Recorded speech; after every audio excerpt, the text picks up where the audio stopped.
My favorite vampire romance book that I read this year came out in 2025, and it's about a woman who infiltrates a vampire mafia family to murder them all. If you love Janine Frost, you have to read this author. It has all of the same vibes. But that is just one out of 5 books that I'm going to be sharing today that bring old school paranormal romance energy back. If you miss like the 2010s paranormal romance like Black Dagger Brotherhood, Sookie Stackhouse, Night Huntress, and all of those series where heroines had agency, the heroes were alpha, and the world building was epic, then you need to read these 5 books that will deliver all of the same energy. 2 of these came out in 2025. One is from 2021, so you might have missed it, and the rest are in between. Some a little bit darker than others, but they're all going to give you that immersive scope of old school paranormal romance. Plus, one of these actually made me binge the whole 5-book series, and I haven't binged anything in years. So I'm going to start actually with my top favorite. Fair warning, a little bit darker in tone, and that is The Serpents Bride by Kathryn and Kingsley. This is actually my favorite vampire book that I read this year. It's a 2025 release and the start of a new series. And this is the author that I'm telling you, if you love Janine Frost, you have to read Kathryn and Kingsley. She gives us dangerous vampires with bite, badass heroines who don't shy away from danger, and the best enemies to lovers tension where you don't know if they're going to fall in love or kill each other. This one is about a fae woman with the ability of shape-shifting, and she disguises herself as the vampire princess bride. Her mission is simple. She's going to infiltrate the family and seek revenge. In this world, vamps and fae are kind of mortal enemies. The hero, Raziel Nostrum, is the prince of the most powerful vampire clan in the city, and she comes in as this innocent, naive human who is basically going to be his sacrifice bride. And what he doesn't know is that the whole time she's sharpening the knives. So now this one has a lot of parallels to Janine Frost, especially the writing style of the author. So if you haven't read any Kathryn and Kingsley, you can pretty much pick up any of her books and you're going to get that vibe anyway. But in this one in particular, we do get a bit of a cat and bones dynamic. Our heroine is definitely not a victim. She is an assassin with a plan, and she's very good at her job. Our hero is so delicious. He is compelling. He is conflicted in many ways too, and he is twice as dangerous. The tension between the two of them, you just can't look away from it, especially with all of the forbidden elements to their romance. And I think much like Janine Frost, Kathryn and Kingsley writes vampires that are magnetic and also very dangerous at the same time. These are not sparkly safe vampires for sure. They are totally lethal with lots of charisma. This one is a true enemies to lovers. She is there literally to kill him because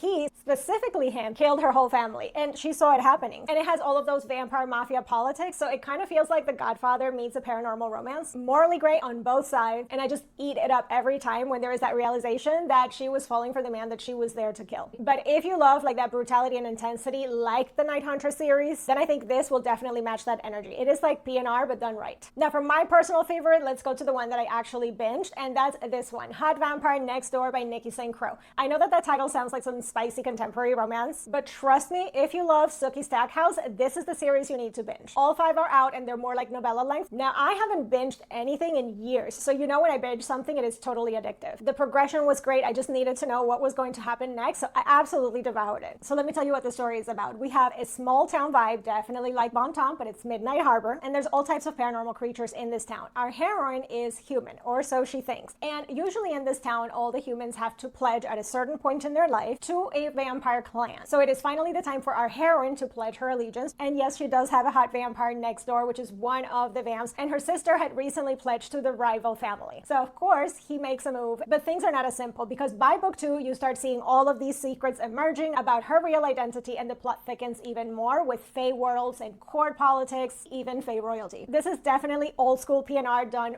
perfectly. It starts very intimate. There's that neighbor chemistry, and it builds, and what you're going to get here is both fae throne drama, but also vampire politics. And it also takes you through that journey where we have a female main character that goes from being just a regular human and discovering her abilities through the series. If you were a fan of Sookie Stackhouse and you missed that energy, but you wanted it to be spicier, and especially if you want something that is going to be so addictive that you're going to binge right through it in one weekend, then I think this one will break your binge streak. So now these were 2 of my top favorites of the year, but I have 3 more that you should check out if you want that PNR old school vibe. The first one is another 2025 release, and it's A Bargain So Bloody by Vasilisa Drake, another one that is the start of a new series, and it's a vampire and witch forbidden romance. This is a classic pairing. Our heroine is a witch, but she's been in prison since a very young age, so she doesn't really know a lot about even her own powers, and the witches have grown up with this prejudice against the vampires. Basically, they are mortal enemies, but also vampires killed her parents, so she has her own personal vendetta as well. Now she realizes that there's actually no hope for her to come out of jail, and she decides that her only choice to get out is to make a deal with a super powerful vampire that is chained, and she has the ability to release him, and he will help her escape. But once they're out, all bets are off, and they're actually having to work together. So they end up going to the vampire court, and we get to see all the ins and outs of vampire court politics and all the dark things that they're doing over there. So it is definitely darker in tone, and both our main characters want to basically use each other for their own purposes. So while I don't know that I would consider this a true enemies to lovers, there there is an element of that as well that is adding tension to the story. Kind of leans in a captor-captive dynamic, although she's technically not there against her will. And while she does have also some agency, she is more of the naive heroine in paranormal romance, especially those old school PNRs that the heroine didn't know a lot of things, so she had to discover herself and what she could do as you go through the story. But when I tell you that this was so good and so addictive to read, if you love a good old school PNR hero that is super alpha, then you're really going to enjoy this one. Just be warned, there's a huge cliffhanger at the end that's definitely going to leave you itching for book 2, which doesn't come out until next year.